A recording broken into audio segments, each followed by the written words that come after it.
Petite vidéo rapide pour dire qu'on est bien arrivé en Amazonie. Et qu'est-ce qu'on peut dire là? Il fait chaud. Dans les autres vidéos, vous avez sûrement vu faire. Il fait froid. Ah ouais, non mais c'est Il clair. fait chaud. On sort des montagnes où il faisait quand même assez frais, surtout le soir et la nuit. Mais alors là, wow, on se croirait en Asie. En fait, c'est le premier réflexe qu'on a eu quand on est arrivé. La chaleur étouffante, l'humidité, les palmiers, ça fait vraiment... on se croirait en Thaïlande un peu. Hein. Il est 26 degrés. Il fait 26 degrés. Il fait 26 degrés là? Ouais.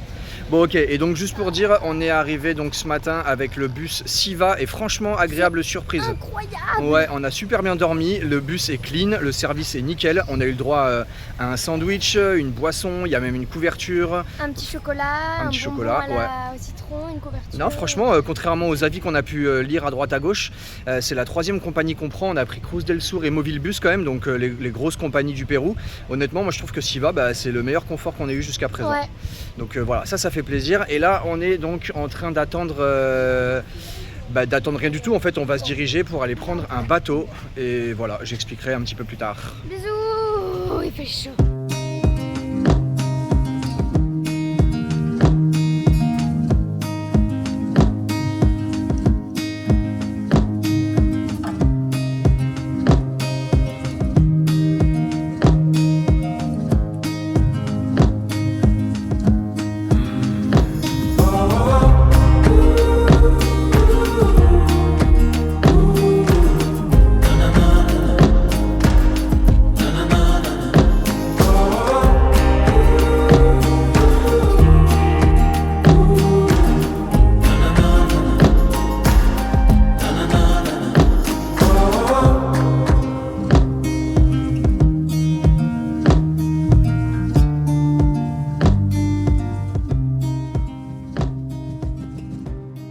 Incroyable.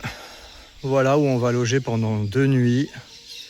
Franchement, ça fait du bien de retrouver un petit peu de confort.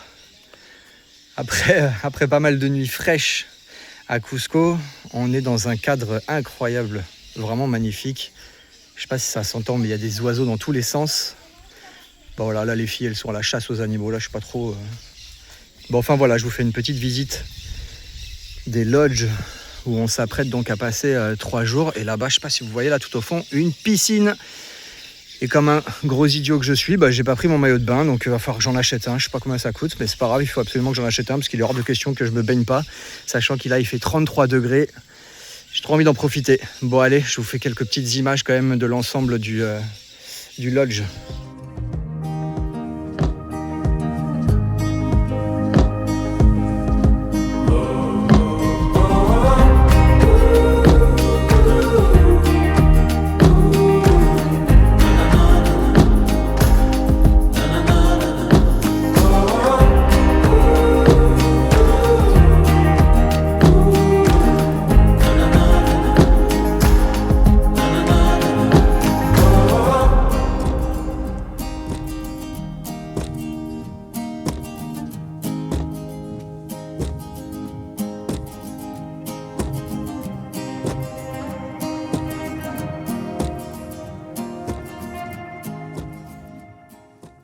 Jeudi 31 juillet, on est à Puno, après 3 jours passés en Amazonie. Je fais une grosse coupure là par rapport aux images que vous venez de voir. En fait, ce que je vous propose, c'est de vous faire une vidéo commentée un petit peu de la même manière que j'avais fait il y a quelques vidéos en arrière. Cette fois, je ne vais pas le faire tout seul, puisque je suis accompagné de ma collaboratrice. Je suis la vice-présidente. Mais il n'y a pas de vice-présidente. Si. Non, mais il n'y a pas de président. Vice-président. C'est juste ma collaboratrice experte en animaux qui est là. Vice-président. Faut que t'arrêtes avec ça. Hein. Bon, non, mais en gros, juste voilà, on a fait quand même on a passé 3 belles journées d'excursion en Amazonie et j'ai pas beaucoup parlé en fait, donc on va essayer de la faire en vidéo commentée. C'était assez dur à faire tout seul. Ça va être, si ça se trouve, encore plus dur à 2. Avec sa vice-présidente. Avec ma collaboratrice. Vice-présidente. Mais voilà, je vous propose donc cette petite vidéo de ces 3 jours d'excursion. On va expliquer tout ça, quoi. Ouais, et je ferai une petite vidéo de conclusion après. À toutes. À tout de suite. Donc là, c'est parti. On a fait le premier soir une première excursion de nuit pour aller à la recherche des caïmans. Et du coup, vas-y Lina, tu peux commenter un petit peu ces images. Et là, on voit un petit caïman sous ce tas de bois. Donc ce caïman, c'est un caïman blanc, une des 4 races de caïman. Ok, le guide Là, en on voit, gros, il marche. les guides avec qui on était, enfin, on avait notre guide personnel, j'en reparlerai peut-être tout à l'heure, notre guide qui était vraiment génial, Olivier, qui est un Français expatrié au Pérou depuis plus de 15 ans et qui était vraiment génial, et un autre guide qui lui tenait en gros une espèce de grande lampe. Et donc là voilà, on le voit pas forcément très bien, quoique si on le voit quand même pas mal là. Ouais, et il les repère grâce à leurs yeux. C'est vrai. Et on a eu un peu de chance Oui. et on a pu voir des Capybara. capybaras. Non, mais Voilà. ouais. C'est vrai que là on voit un gros capybara, C'est maman capi. maman capi, et je crois qu'après on voit un bébé capybara, bah, Voilà. c'est voilà, le reste de Petit la baby. famille qui arrive. Voilà, on le voit avec le laser vert qui l'entoure. On le voit bien. Et les capybaras en fait eux ils sont à flanc de falaise. Et C'est pas manger de vraiment la des terre. falaises, mais ouais, ils mangent tous les espèces d'argile qu'il y a sur ces falaises, et aussi les différents végétaux. Là on voit bien, tu vois, regarde, il y a la maman avec les deux petits, on dirait, non? Oui, oui. Là, un autre caïman blanc. Ouais, retour au caïman. On le voit moins bien parce Ouais, qu'il est, mais il est caché. je pense que je zoome mieux après. Ah, là on le voit bien. Waouh. Il est petit, hein? Oui. Rien que de les revoir pour nous, ça nous fait un effet. C'est beau. Voilà. Et plouf dans le bain. Faut savoir que c'est pas du tout agressif. Ça attaque non, pas du tout. jamais les hommes. Franchement, ils s'en fichent de nous. Et on était quand même relativement près. Et là, on le voit pas forcément très bien, mais en Ouais. fait, il est en entier et il est de face. Enfin, je sais pas si on peut dire de face. Oui. On va le voir mieux après. Je crois que je me tourne. Non, Ouais. je sais plus. Et surtout que c'est un caïman nain. Donc c'est l'espèce la plus agressive, mais en fait elle vous fera rien. Oui. Elle va plutôt pas bouger jusqu'à ce qu'elle voit peut-être une proie, genre. Voilà, là on le voit bien là. Voilà. Et on voit qu'il y a que sa gorge qui bouge pour qu'il puisse respirer. Le caïman nain. Ah, c'est beau. Et là, on a eu la chance de voir Bah, c'est pareil, hein, des toujours les. petits bébés caïmans. Ouais. Mais là, c'est des tout petits bébés caïmans blancs. C'est cette couleur blanc crème qu'on les reconnaît. Ils sont très mignons. Bah, en fait, là, surtout, ce qui est cool, c'est qu'on les voit en entier, alors que la plupart du temps, d'ailleurs, je sais pas, je vais peut-être en montrer un petit peu après, mais on voit principalement leur tête avec leurs yeux, Ouais, surtout, dans l'eau. ouais, qui dépassent. Alors que là, on les voyait en entier. Retour sur un capybara. Bon, la qualité de la vidéo, elle est pas. En même temps, de nuit, c'est compliqué. Ouais, c'est compliqué. Ouais. Mais on a quand même eu la chance de voir un petit capi. Et là, Hop, il se baigne. avec sa tête. Mais il a eu peur de nous. Du coup, il est parti dans l'eau. Faut savoir que les capybaras ont les pattes palmées. Du coup, c'est des très bons nageurs. Et ils peuvent nager très rapidement. Il a eu un peu peur et il a plongé. Voilà le Madre de Dios. Ouais, le Madre de Dios, qui est donc un des affluents de l'Amazone. Bon, je sais pas, je vais peut-être pas m'amuser à montrer une carte parce que c'est immense, l'Amazone, un des plus grands fleuves du monde. Mais voilà, le Madre de Dios. Et donc là, c'est le lendemain, on est parti faire une excursion sur le lac Sandoval. Sandoval. Sandoval. Le lac Sandoval. Et là, on arrive dans une forêt primaire. C'est quoi une forêt primaire? Une forêt primaire, bah c'est une forêt primaire. C'est une forêt qui n'a encore jamais été normalement touchée par l'homme. C'est pas vraiment vrai ici, mais bon. Là, on fait quand même une petite pause sur cet arbre. Qu'est-ce que tu peux nous en dire? Alors, c'est un palmier marcheur. Exactement, on se croirait dans le Seigneur des Anneaux. Voilà. Le palmier marcheur, le but, c'est que il va rechercher le soleil tout le temps. Ouais. Et du coup, il va pousser. Bah, Enfin, en fait, plein de petits Voilà, pieds, là, voilà. ce que vous voyez, c'est des racines, en fait. C'est l'équivalent Ouais. de ces racines. Elles font quand même 1 ou 2 mètres de long, et il y en a plusieurs. Et en fait, elles... Dès qu'il y en a une qui s'en va, il y en a une qui repousse. Voilà. Et il va aller chercher la lumière. Du coup, il se déplace. Et ça le fait avancer, Et c'est c'est incroyable. comme s'il marchait. Ouais, franchement, on a trouvé ça impressionnant. impressionnant, exactement. L'homme qui marche. Non, l'arbre qui marche, du coup. Ouais, l'arbre qui marche. Et donc là, on s'avance en direction du lac Sandoval avec notre guide Olivier que vous venez de voir.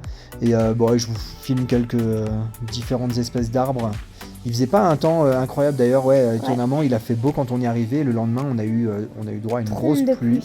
Exactement, mais franchement, c'était pas désagréable par rapport à la chaleur qu'on a eue la journée précédente. Et on a pu voir un autre aspect de la forêt. Et là, on voit des capucins. Exactement. Donc on a vu pas mal d'animaux, on va essayer de tous les décrire au fur et à mesure. Donc là, c'est un capucin qu'on voit pas forcément très bien, qui se cache. Je suis fière de moi parce que c'est moi qui les ai repérés. Ouais, c'est vrai. Mais on les verra un peu mieux tout à l'heure, je crois. Ouais. C'est magnifique, c'est de couleur café comme ça. Marron, orange. Et Olivier nous expliquait que ça fait partie des singes les plus intelligents de la planète, en fait. Ouais. Et là, voilà C'est quoi là? un autre capucin. C'est un autre Hop capucin? là. Ouais.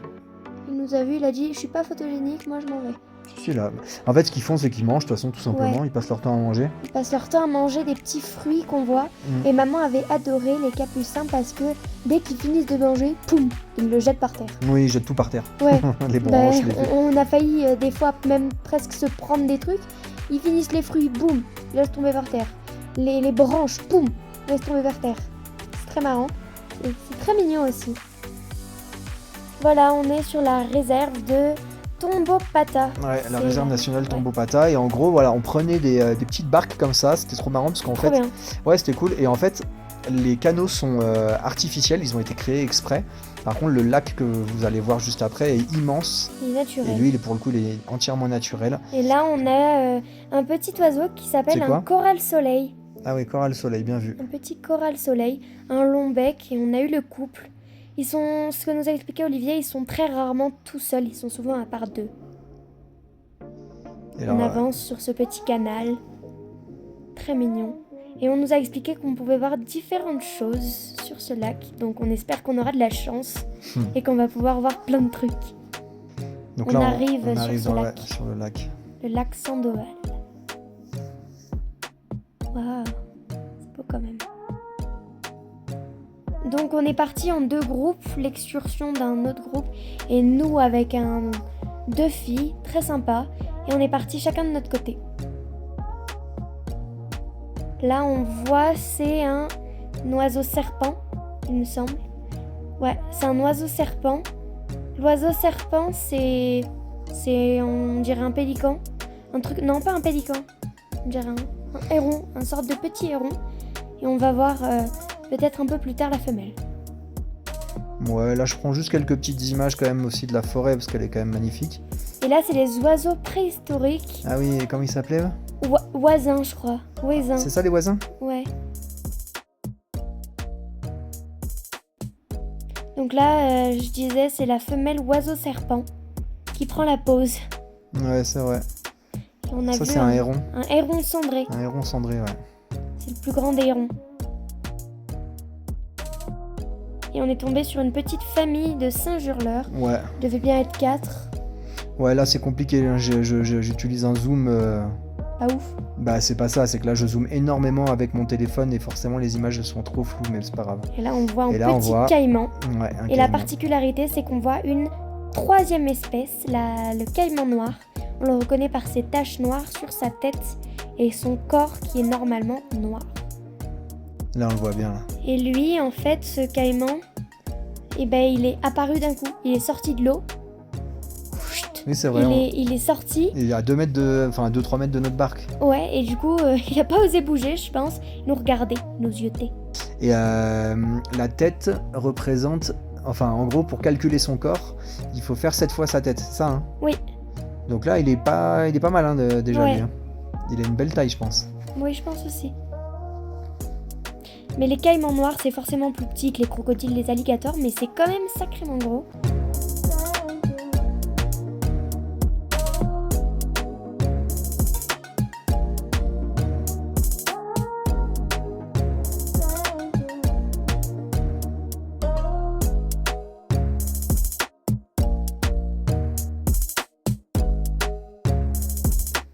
Ça, c'est quoi? Des petits singes écureuils, Ah oui, exact. très jaunes, plus jaunes que les capucins. Voilà, on le voit pas parce qu'il est en contre-jour, mais les capucins et les singes écureuils, ils sont pas très craintifs par l'homme. Bon, ils ont surtout l'habitude, en fait. Ils sont chez eux, clairement, donc... Pop, pop, pop, pop, pop, pop. On le voit qui gambade, il va chercher de la nourriture. Bon, là, juste quand même pour expliquer, on est sorti de la barque, on est sur le retour. Et malheureusement, il y a un animal qu'on n'a pas pu voir, qui normalement est l'emblème de ce lac. C'est...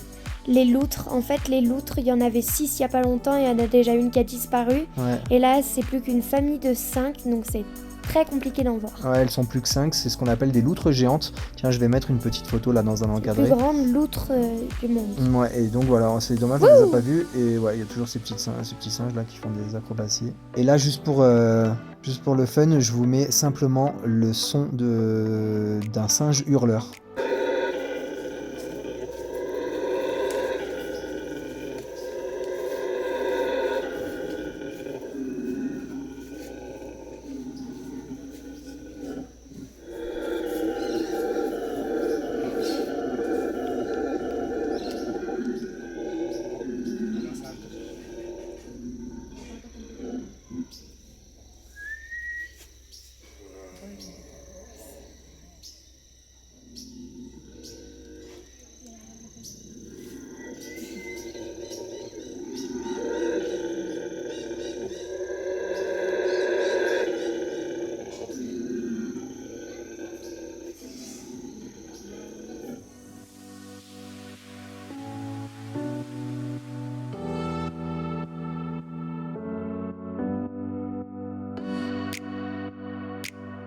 Et là, on est de retour au lodge et en gros, Olivier nous a fait une petite visite guidée de toute la végétation qui nous entourait. Et on est parti voir la Ah tour oui, 2 la fameuse tour. à 45 mètres. En fait, elle est à 40 mètres. 40 mètres quand même d'observation, hein. On est au-dessus de l'Amazonie quasiment. On est sur la canopée. Ouais. Waouh. Et Vous voyez, on a pas vu- facile de monter, mais je tiens quand même à le signaler que Sarah était avec nous. Ouais, maman est montée pas jusqu'à la dernière plateforme, mais jusqu'à la plateforme principale. Bon, c'était déjà pas Et mal. Hein. elle a pu voir des haras. Ah, là, vas-y, tu peux expliquer si tu veux. C'était pas mal ça. Et donc là, on est parti voir un petit atelier sur les noix du Brésil. Ouais. Et on nous disait que les noix du Brésil sont très solides. Et là, Olivier nous faisait une petite démonstration de comment les ouvrir. Donc là, c'est Parce l'arbre si que je vous on filme. tape sur une machette, ça ne marche pas. On tape avec la machette, il n'arrive pas à la casser, il faut la taper en gros sur le côté. Ça, Lina, elle est en train de ramasser des noix du Brésil en fait avec cette espèce de branche. Voilà, c'est beaucoup plus pratique et J'y ça arrive évite, pas du tout. Hein. ça évite de se faire mal au dos. Ouais, non mais toi t'as pas l'habitude. Mais voilà, la noix du Brésil J'ai quand même, complètement laissé tomber. c'est devenu, comment on appelle ça? L'or jaune? Je sais plus. L'or vert, L'or parce vert ou que l'or jaune? Je ça sais coûte plus. super cher. Ouais, exactement. Et donc là, on a mis sur une petite plateforme comme un casse-noix. Oui, parce qu'en gros, dans la grosse coque que vous venez de voir, se trouvent ensuite les noix qui sont elles-mêmes dans des petites coques qui font donc casser et ensuite ça donne les fameuses noix du Brésil qu'on voit là et qui sont franchement délicieuses. Oh, et ça c'est quoi? Et ça, c'est l'agouti. C'est un agouti. C'est un truc entre un rat et un castor. Ouais, c'est très bizarre, hein. Franchement c'est pas très joli je trouve, mais il se C'est- baladait sur... C'est Mumu. Ah, toi t'aimes bien? Ouais, je trouve pas. Et là, Olivier nous a fait une petite visite guidée. Parce qu'il faut savoir que dans le lodge, il y a des tarentules. Voilà. On confond souvent avec Mégane, mais là, c'est des tarentules. Sacrées araignées. C'est impressionnant, hein. Ah ouais, assez. Alors elles piquent mais elles ne font pas mal, elles sont Là, pas on- dangereuses pour ouais. l'homme, mais par contre voilà, faut pas s'amuser à les embêter non plus. Ouais, parce qu'elles sont très agressives et dès qu'elles voient une proie, elles vont vouloir lui sauter dessus. Enfin, pas sauter à proprement parler, mais Bah elles elles vont essayer d'y aller, vont hein. vouloir se nourrir. Et là, on voit que c'est les tarentules aux pattes roses. Donc, ces tarentules Tiens, aux regarde, pattes roses, on voit qu'elles ont un petit bout. hop là. Et là, on voit quand même qu'elle arrive à tenir le bout de, Ouais, elle accroche le bout de bois. bout de bois et Olivier nous disait qu'il y a quand même une certaine résistance. Hein. Il y a deux petites mandibules. Et là, elle nous donne sa petite maisonnette. Maman, elle s'est même trouvée majestueuse.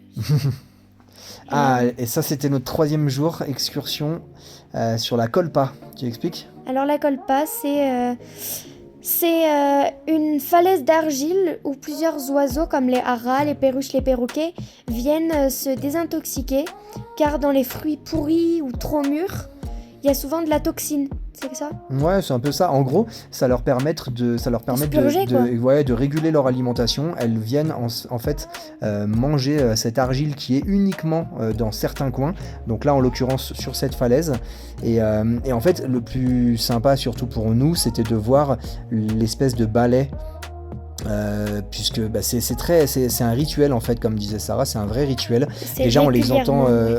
entend chanter avant d'arriver. Ensuite il y a une ou deux perruches qui viennent en éclaireur et à partir du moment où elles préviennent leur copine en disant bah c'est bon et là vous Deux le par voyez, deux, elles viennent. ouais, et puis en Et fait puis elles forment un petit groupe. il y en a même Ouais, là il y en a super peut-être 30-40 hein, qu'on Ouais. voit là sur l'image et en gros elles viennent, elles picorent cette argile. Et là, c'est la petite envolée, petite perruche. Elles ont eu peur de quelque chose et elles sont toutes parties d'un coup. Ouais, alors elles ont peur, on sait pas, il y a peut-être un petit 3 écureuil fois. qui passe, il y a peut-être... voilà, en tout cas elles se donnent signe, elles se disent attention il y a un danger, donc elles s'envolent toutes, et au bout de 5-10 minutes, elles reviennent. Même pas. Ouais, même pas, non, bah enfin voilà, on a quand même attendu un certain temps, mais... Les mascottes du lodge, Ouais. les deux haras. Donc ils peuvent plus voler, ils se déplacent de temps en temps, mais ils peuvent plus voler. Ils sont quand même un peu agressifs. Hein. Enfin ils sont agressifs parce que je pense qu'il y a beaucoup de touristes qui les embêtent, quoi. Non, mais ils m'ont niaqué mon téléphone. Mm. Et il y en a un qui m'a couru après par terre. Pour me niaquer les pieds. Bon, et ensuite, là, on est de retour, c'est le dernier jour, on est de retour donc à Puerto Maldonado. Je l'ai pas précisé, je crois, qu'on est dans cette ville, qu'on était en tout cas dans un Dans lodge la à côté de cette région de ville. Tambopata. Et en gros, là, c'est le dernier jour, on a quitté Olivier.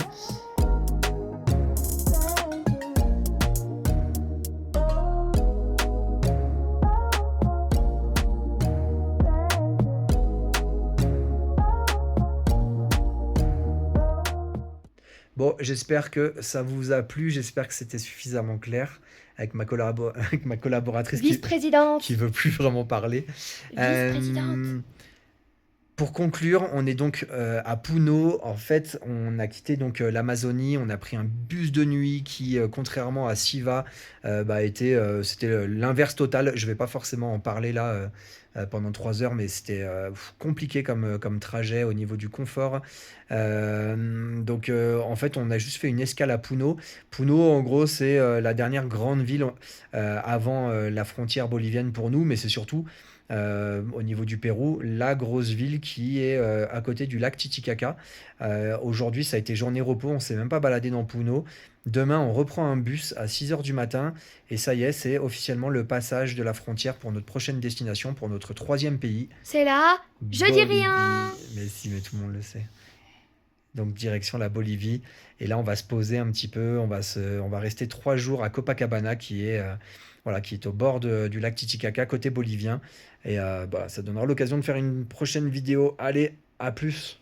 Dans le bus.